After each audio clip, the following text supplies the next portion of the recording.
Olá pessoal, tudo bem? Sejam muito bem-vindos ao programa de hoje.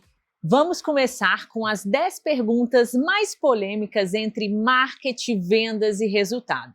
O mercado hoje está cheio de promessas de palco e a gente tem que falar exatamente aquilo que ninguém quer responder. As perguntas mais polêmicas vocês vão ver hoje, não é mesmo, Gabriel? Hoje vai ser o programa mais polêmico que nós já fizemos até agora, não é, Aline? Vamos falar a verdade para vocês, às vezes umas verdades que pode doer um pouquinho em quem tem um ego mais inflado.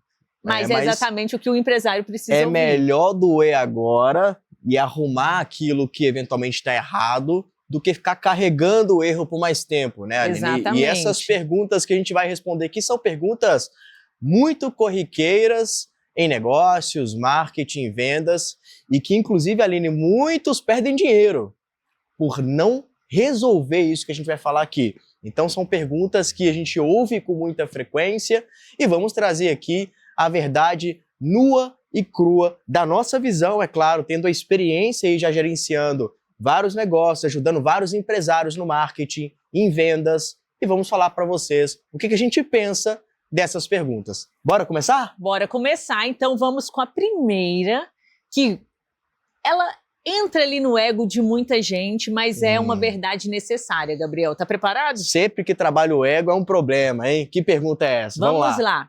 A agência de marketing promete demais ou o empresário que está à espera de um milagre? Olha só, essa pergunta é boa, hein? Na verdade, nessa trajetória que nós estamos aí gerenciando várias empresas, o marketing de várias empresas, a gente sabe muito bem como que funciona a expectativa que os empresários colocam, depositam sobre resultado, né? E na minha visão, ambos é verdade nessa pergunta.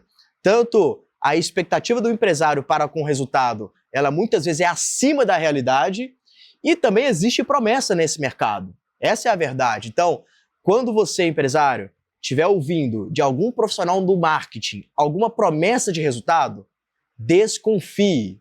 Desconfie. Ninguém tem uma bola de cristal para, de fato, colocar uma solução para fazer sua empresa vender mais com uma promessa. Isso não existe. O que existe, na verdade, é método. Aplicar o melhor método para gerar resultado. Agora, quando a gente ouve, Aline, promessa, ó, eu vou dobrar o seu faturamento em 3 meses, você vai aumentar em 40% em 6 meses. Isso não existe. Porque não tem como. Sabe por que não tem como? Porque várias variáveis a gente não controla. A gente não controla o mercado, eu não controlo o cenário político, eu não controlo quanto que custa um cliente, nada disso a gente controla.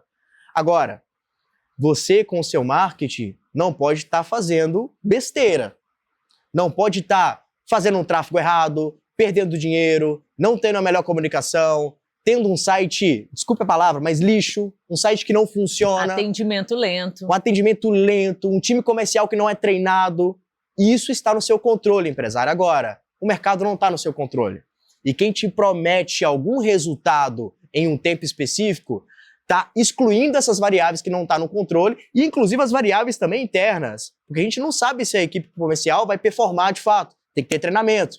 Tem que ter método, mas várias coisas a gente não controla. Então, maior erro aqui, Aline, é a expectativa sobre o resultado, e eu gosto sempre de trazer uma reflexão do seguinte: quanto tempo a sua empresa, empresário, levou para faturar o que você fatura hoje? 10 anos, 7 anos, 15 anos?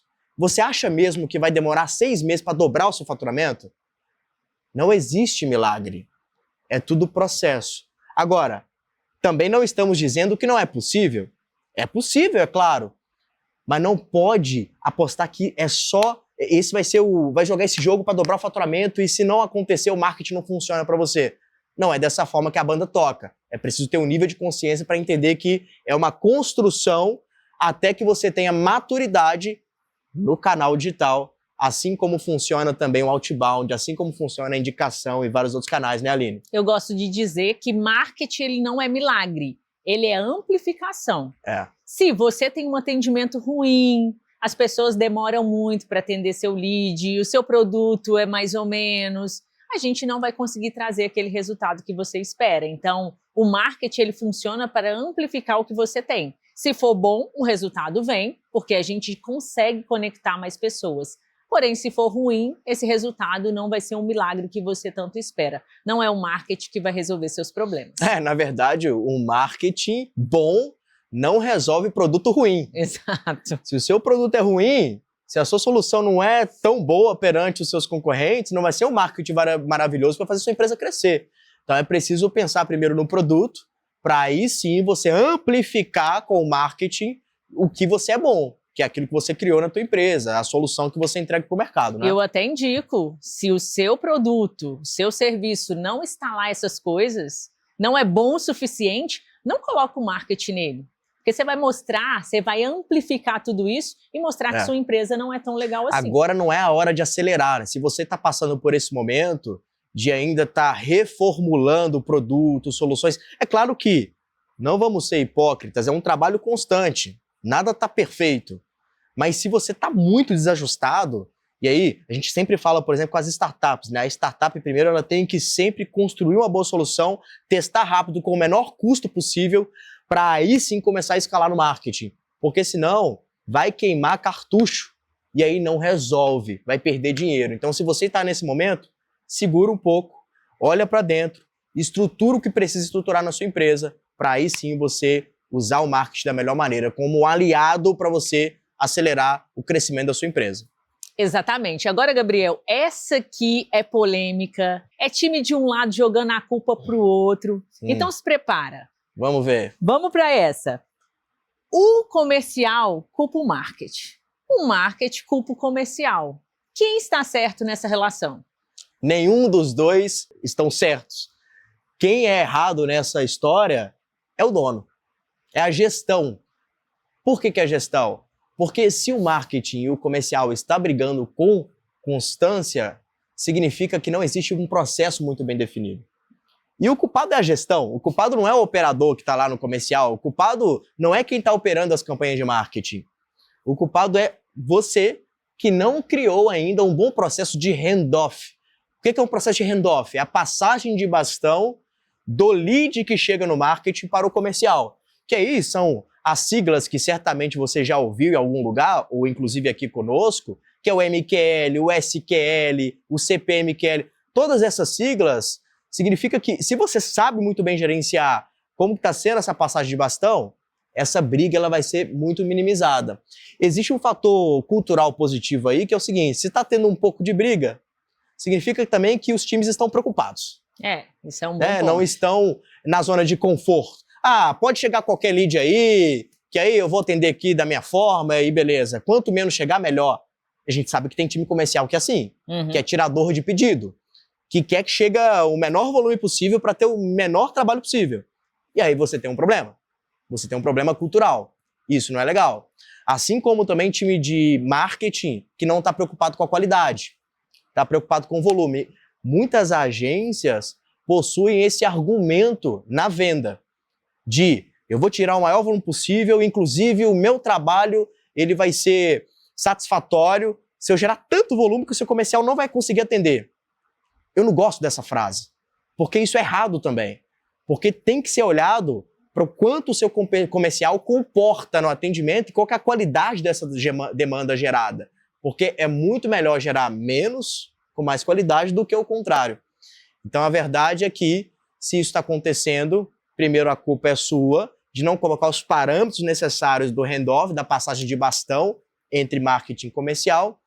E segundo que a briga saudável, o conflito saudável, ele é legal, mas o saudável também não pode começar um tentar derrubar o tapete do outro, e aí o comercial não atende o lead para colocar a culpa no marketing. Isso já havia acontecendo. Chegar lead para o comercial demorar a atender de birra mesmo. E no fim quem vai perder é o empresário. Quem vai perder é você, não são eles. Quer dizer, podem ser também, podem ser demitidos, mas no final do dia não é isso que você quer, eu tenho certeza. Você quer que seu time tenha sucesso. Maravilha. Essa aqui me perguntam direto, os nossos clientes nos fazem essa e ela, às vezes, ela pode ser uma armadilha embutida. O lead barato é realmente bom ou é uma armadilha? Olha só, primeiro eu quero ver a sua opinião, Aline. O que você acha sobre essa pergunta aí? É sempre bom ter lead barato? Depende do ticket médio. Depende do ticket Essa é a médio. primeira coisa. Se você tá ali gerando lead a 50 centavos, tá bem baratinho, mas tem um monte de lead, você tá dando trabalho para o seu time, para sua empresa, para o seu comercial, e você tem que contratar cada vez mais, e o seu ticket é baixinho também, não faz sentido nenhum. Às vezes é muito melhor ter um ticket, um lead de R$50 que você vai conseguir fazer uma venda, um ticket muito mais alto, mais qualificado, o lead bem preparado, é muito melhor você pagar mais caro no lead, porque ele já qualifica, Total. já chega na sua mão melhor. Eu costumo dizer que o marketing é como se fosse pescar com rede. Quando você joga uma rede, você vai pegar muitas coisas ao mesmo tempo. Às vezes vem uns peixes menores, às vezes vem uma garrafa, vem um lixo, mas pode vir um peixe grande ali dentro. Então, esse filtro que a gente vai colocando, muitas vezes, torna-se mais caro esse lead. Mas é o que é mais caro para você qualificar e filtrar no marketing ou no seu time comercial. E aí depende de como você tem sua empresa, como é o tipo do seu negócio, como é seu tipo de gestão. No final, o empresário tem que estar olhando para o retorno daquele investimento. Exato. Agora, se esse retorno ele vai ser maior com o lead mais caro, não tem problema. Na realidade, é melhor. Porque você está pagando mais por quem de fato tem intenção de compra. Porque nada adianta ter 1.000 pessoas chegando no comercial, você precisar contratar mais 2 pré-vendas, mais 2 SDR no seu negócio, sendo que é um monte de lead desqualificado. Você vai só perder tempo. Eles não vão querer comprar, não te responde, e tudo que a gente sabe de problema que acontece com leads desqualificados. E esses leads podem estar custando R$1. Mas se são desqualificados, nada Está custando importa. horas do seu time, está custando o salário do seu time em trabalhar para eles, está custando o lead bom não ser atendido nesse monte de lixo ruim. Está custando outras coisas que às vezes você não está enxergando. E aí tem esses efeitos colaterais que você acabou de comentar, que é, por exemplo, o tempo de atendimento. Quanto mais leads chegam, você vai dar atenção para esse volume de leads e, eventualmente, não vai dar atenção para quem de fato iria comprar. E aí o SLA ele fica maior. E aí você perde venda, porque você está diminuindo a sua taxa de conversão. Então, na realidade, o mais importante aqui é avaliar qual que é o volume de leads qualificados, a taxa de qualificação que você está tendo, versus o custo por lead. Então não é só olhar uma métrica isolada. O maior erro aqui é olhar uma métrica isolada e quando ela está baixa, bater palma, que está tudo bem. Quando ela está alta, pressionar, por exemplo, o marketing para fazer campanhas para gerar mais lead. Sendo que aí não pode ser a restrição atual. Talvez a restrição está em outro lugar. Então a realidade aqui é sempre uma arbitragem entre quanto que custa esse lead versus o quanto que o comercial consegue extrair de valor, ou seja, vendas, nesse caso, desse volume de leads que está sendo gerado.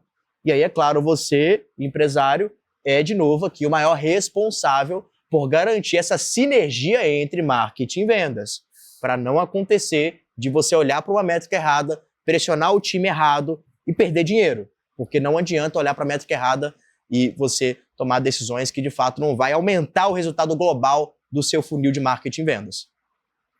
Empresário, eu tenho uma pergunta que vai te deixar desconfortável. Essa aqui vai tirar muita gente da zona de conforto. As outras 3 foram tranquilas Foram até suaves, agora. foram suaves. Em pleno 2026, Gabriel, em pleno 2026, será que tem empresário vendendo no improviso? Eu vou te dizer, não com a experiência de estar ajudando os empresários, vários empresários, mas sim como cliente mesmo de algumas empresas. É o que mais acontece ainda.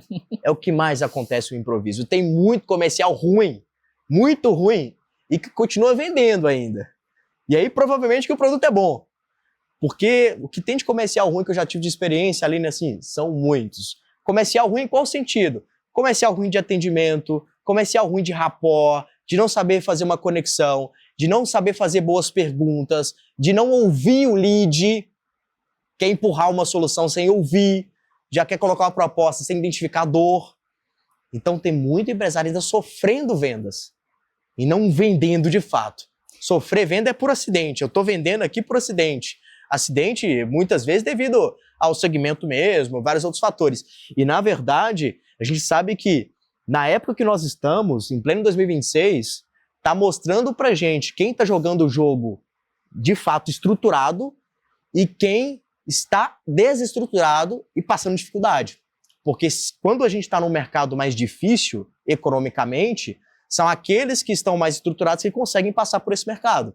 Exatamente. Eles confundem muito jogo de cintura com falta de processo.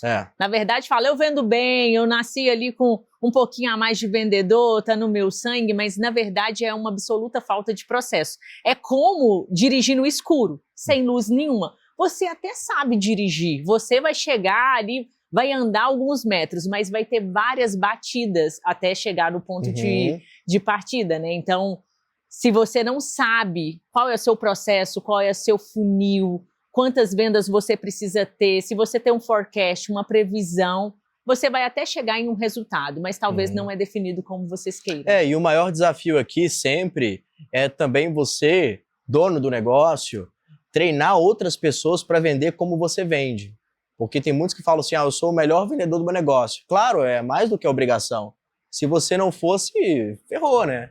Ferrou. Você que, de fato, criou o negócio, você é o dono da empresa. Então, nada mais justo que você, de fato, ser um bom vendedor. Agora, você precisa criar uma equipe que também seja igual você nesse aspecto. E que tenha processo, porque gerenciar uma pessoa ou se gerenciar é uma coisa. Agora, quando se trata de 2 pessoas, 3 pessoas, vai ficando mais complexo. Porque as pessoas não vão fazer exatamente da forma que você faz. Você segue de uma forma. Muitas vezes no freestyle. Então, é o vendedor artista, que ele não segue tanto processo. Agora, quando você tem 3 pessoas, 4 pessoas, se os 4 forem artistas, tá ferrado o seu processo comercial. Você não vai ter previsibilidade. Então, você precisa aí sim ter um processo ali que vai ser seguido por esses 4. Eventualmente vai ter um artista ali, faz parte, é uma diversificação de perfil, inclusive. Mas não pode ser todos. Então, todos têm que seguir um processo que você determinou para, de fato, gerar resultado. Normalmente, se não tem processo, falha na escala, né? O próprio o empresário consegue vender de uma forma maravilhosa. O produto é dele, ele nem precisa vender. Ele está ali mostrando o produto, ele convence o cliente a comprar. Mas como fazer disso um processo de vendas? Como planejar se você quer aumentar 100, 200, 300 mil no seu faturamento? Como que você vai fazer seu time conseguir entregar o que você entrega em escala com pessoas diferentes? Então, é muito sobre isso e parar de ser improviso e parar de contratar uma pessoa em cima da hora, não dar treinamento. Isso ainda acontece em 2026. Uma pergunta também que nos fazem muito, o empresário fica desconcertado quando a gente responde. Dá para crescer só com vendas por indicação? Olha só. Olha, o que eu muito vejo sobre isso é que dá para crescer. É claro, muitas empresas, inclusive, que já fizeram um trabalho conosco, teve o seu canal principal sendo a indicação.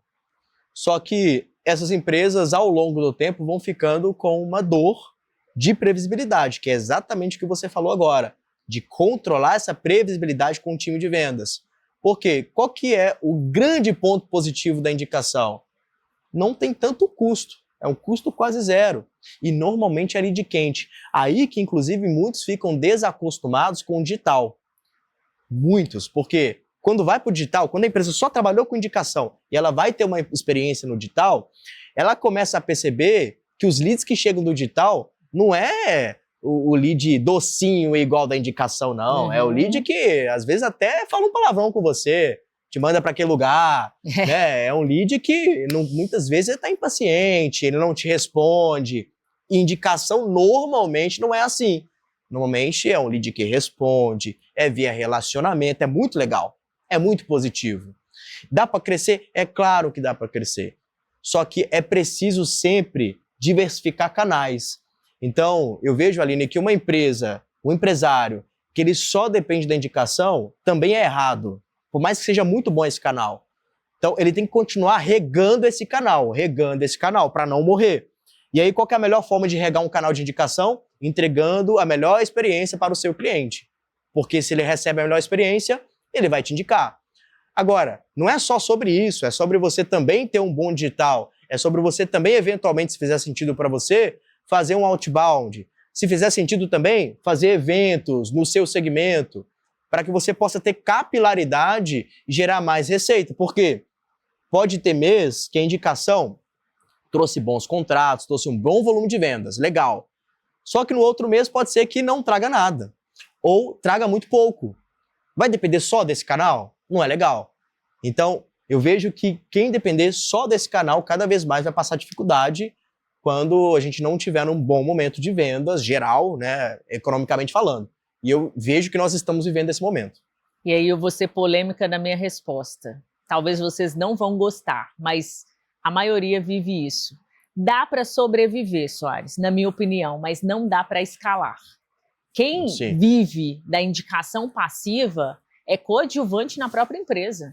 Você não determina a meta que você quer chegar, aonde você quer ir, aonde seu negócio vai, qual é seu objetivo de vida. Você está esperando alguém te indicar para outra pessoa, passivamente. Está sentado ali no banco de espera, esperando o seu negócio prosperar, ou simplesmente sobreviver de um negócio que você herdou, que você montou.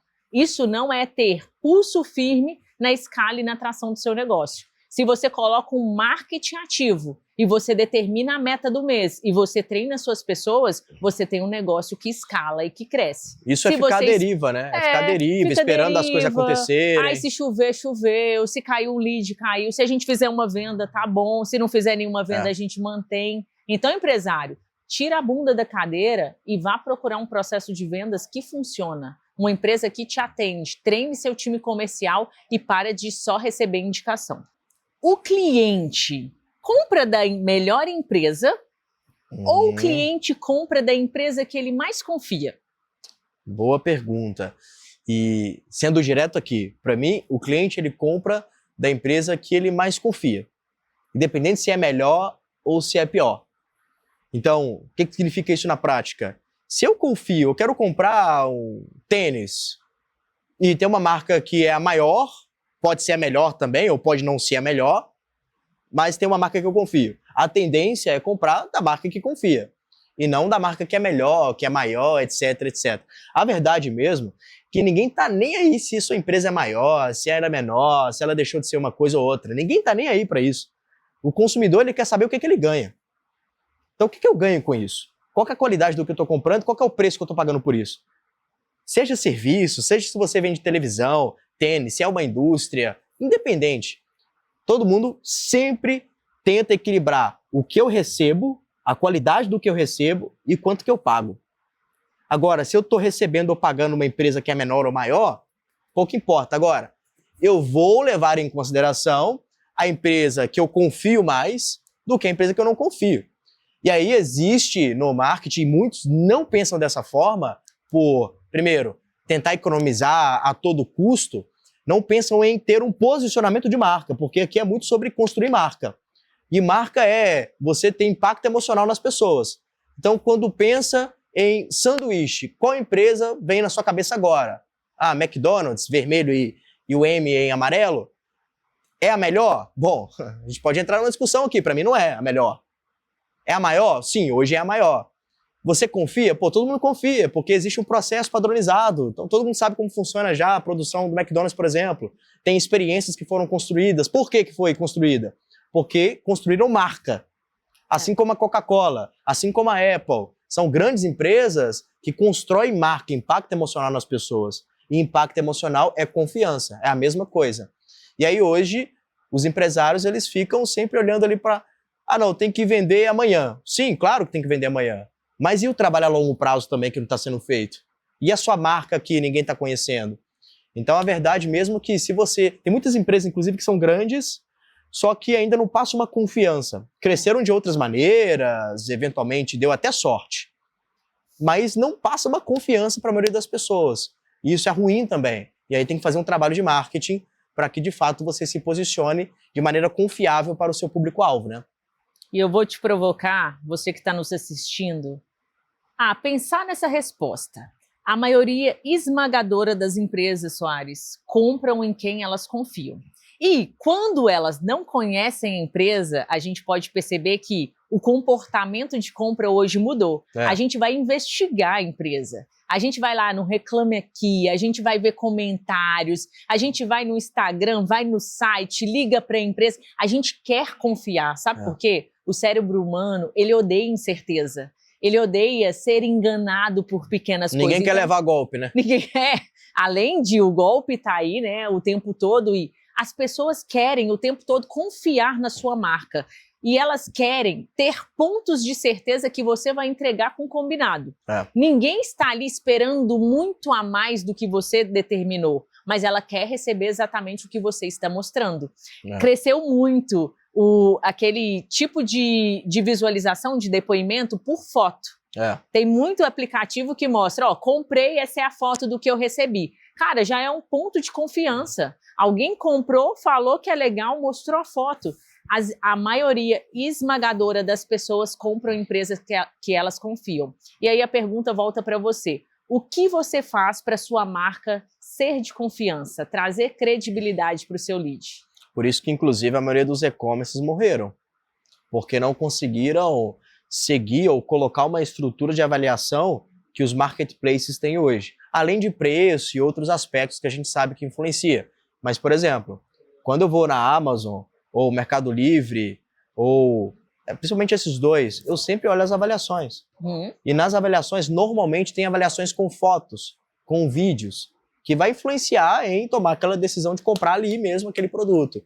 Então, de fato, hoje é fundamental passar essa confiança ainda no processo, não comercial, no processo de marketing mesmo, para que você tenha uma maior fluidez no funil de aquisição. Vamos para mais uma que vai deixar muita gente desconfortável. Quem não usa IA no marketing em 2026 vai ficar obsoleto? Olha, ficar obsoleto não, mas você vai perder dinheiro. Não significa que você vai parar de vender, mas você poderia ter uma economia, uma produtividade maior do que você tem hoje. Porque a IA não faz milagre. Ela não vai deixar seu processo comercial muito melhor. Se ele é péssimo hoje, não é a IA que vai deixar maravilhoso. Ela vai, na verdade, potencializar aquilo que você tem. Então, se o seu processo comercial ele é bagunçado, ele é confuso, não é a IA que vai fazer milagre, vai deixar perfeito o seu processo comercial. Porém, se você organizar minimamente o seu processo, ou ele já roda hoje organizado com 2, 3 pessoas, e você atende, por exemplo, um volume de 1.000 leads, com a IA, você pode atender 2.000, 2.500, 3.000 e manter o mesmo padrão de qualidade. Tem um ponto aqui, Gabriel, que a gente não pode esquecer, que é o seu concorrente vai usar IA no marketing dele, nos processos dele? Muito provável. E você não vai usar? Será quem vai chegar na frente dessa corrida? Eu acho que é uma provocação muito válida aqui agora de... Total. Beleza, não vou usar IA no marketing, vou esperar isso aí, vou deixar esperar a onda, né? Vou esperar essa onda, deixar esse tema. Enquanto isso, seu concorrente está acelerando processos, está otimizando o tempo, está fazendo automações, buscando dados, fazendo pesquisas e você ainda está no processo manual. Será que essa competição vai ser saudável? Será que você vai conseguir continuar? Ou você vai ser apenas eliminado porque os seus concorrentes passaram na sua frente? Então, se você não está fazendo nada ainda no seu comercial, no marketing, usando inteligência artificial, não espere mais. Comece a pesquisar como implementar dentro do seu fluxo atual de atendimento, como implementar na forma que você responde aos clientes, desde pequenos processos até processos que pode eventualmente até potencializar ainda mais o seu resultado. Mas primeiro, não olhe tanto para potencializar o resultado, mas olhe para você conseguir pelo menos ter uma economia no seu processo de atendimento, de tempo, por exemplo. Então você demora 15 minutos para atender um lead, bora colocar a meta de colocar 3 minutos como SLA, que aí você vai ter mais produtividade, que claro, a consequência de cair de 15 para 3 minutos vai ser você atender mais leads em menos tempo e ter mais vendas. Se você estiver, obviamente, seguindo um bom processo. Se o processo estiver ruim, se você não sabe fazer as perguntas, não roda o Bunch, não roda um Spiced no seu negócio, e aí também não adianta ter um atendimento rápido se ele é ruim. Aí não vai vender mais. Exato. Ó, eu quero ver quem está preparado para essa aqui. O que quebra mais empresas hoje em dia? Falta de vendas ou vendas desorganizadas? Olha, na minha opinião, é falta de venda. Porque muitas empresas, elas estão vendendo de maneira desorganizada, mas com fluxo de receita elas conseguem ir organizando, ou sobreviver, melhor dizer, nem organizando não, mas conseguem sobreviver ao longo do tempo. Só que é questão de um deslize, é questão de alguma coisa acontecer nesse fluxo de vendas para dar merda também, porque está desorganizado. Então, é preciso vender, eu sou muito adepto à frase de primeiro progresso, depois ordem, e não ordem e progresso como está na bandeira do Brasil, mas tem um limite, porque se você tem progresso demais e zero ordem, vai chegar um momento que vai explodir, vai dar problema. Por exemplo, conversei recentemente com uma indústria que vendeu muito em 2025, vendeu muito, preocupou muito com venda, só que teve problema de entrega, de operação. E isso foi progresso e depois ordem. Mas teve um problema que, se não resolve agora em 2026, vai dar muito, mas muito problema. Então, é preciso gerenciar muito essa balança entre vender e organizar também a casa. E vender bem também, porque a gente sabe que só faturamento ou só valor de venda muitas vezes é métrica de vaidade. Tem muitas empresas, se eu comparo, por exemplo, duas empresas iguais, do mesmo segmento, essa aqui está vendendo mais, essa está vendendo menos. Só com essa informação, eu não consigo dizer que essa empresa aqui, por estar vendendo mais, ela está gerando mais EBITDA.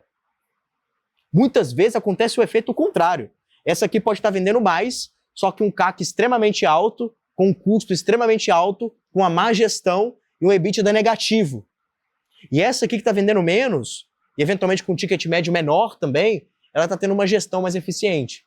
Então é preciso olhar para todos os indicadores, mas sempre olhar também para essa balança entre vender mais e vender bem. A venda que gera margem, não a venda só que você coloca o cliente para dentro por ego. Preste atenção nessa resposta aqui, que sua empresa está em risco. Eu costumo dizer que a falta de vendas mata a empresa rápido, mas as vendas desorganizadas mata dolorosamente. Sim. É aquela margem que você não vê. Tô vendendo, tá trazendo vendas, time tá batendo meta todo mês, mas eu não vejo o lucro entrar. Será que a margem tá correta? Será que a precificação tá legal? Se você não conhece os seus indicadores, você vai morrer lentamente. Aos poucos você vai entender que esse negócio era bom, vendia, mas não dava dinheiro, não levava dinheiro para casa. Preste atenção nisso. Não vender, você vai morrer rápido. No mercado de hoje, você não consegue segurar os custos, mas não conhecer os seus números, você vai morrer dolorosamente. A última pergunta é a pergunta que o empresário vai falar que precisa nos assistir no próximo episódio, porque a gente vai falar sobre esse tema aqui. Gabriel, a empresa precisa primeiro melhorar a operação ou ela precisa vender mais? Boa pergunta, e eu acho que eu já deixei aqui a minha opinião na última resposta.